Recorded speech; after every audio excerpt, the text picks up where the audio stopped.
আমি একটা তুই চাই, একটা সত্যিকারের তুই চাই, যে জানবে আমার পুরো ভেতরটা, জানবে আমার লুকোনো সব দোষ, আমার বদমাইশি, আমার নোংরামি, আমার কলঙ্ক, যে নিজে থেকে আমার ভুলগুলোর অংশীদার হবে, আমার পাপগুলোকে অর্ধেক করে লিখে নেবে নিজের খাতার প্রথম পাতায়।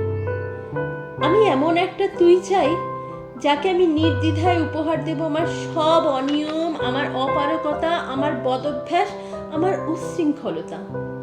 আমি পিঠ চাপড়ে তার কাঁধে তুলে দেব আমার অসহায়ত্বের ঝুলি, আমার একাকিত্ব, আমার নিঃসঙ্গতার কষ্ট, আমার দুশ্চিন্তা, আমার হতাশা। সবগুলো ঝাড়ুদারের মতো কুড়িয়ে নিয়ে সে বাঁধবে মস্ত বড় এক বস্তা।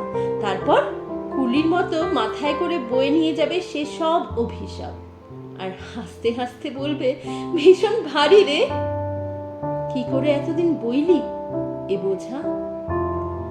তারপর ঠিকানা ছাড়া পথে হাঁটতে থাকবে অসীম সমুদ্র পর্যন্ত। সাগর পাড়ে এসে প্রচন্ড শক্তিতে ছুঁড়ে ফেলে দেবে সে বোঝা। ঠিক সাগরের মাঝখানে হারিয়ে যাবে আমার সব অভিশাপের ঝুলি। আমি ঠিক এরকম একটা তুই চাই, যে কোনোদিন তুমি বা আপনিগুলোর মাঝে হারিয়ে যাবে না।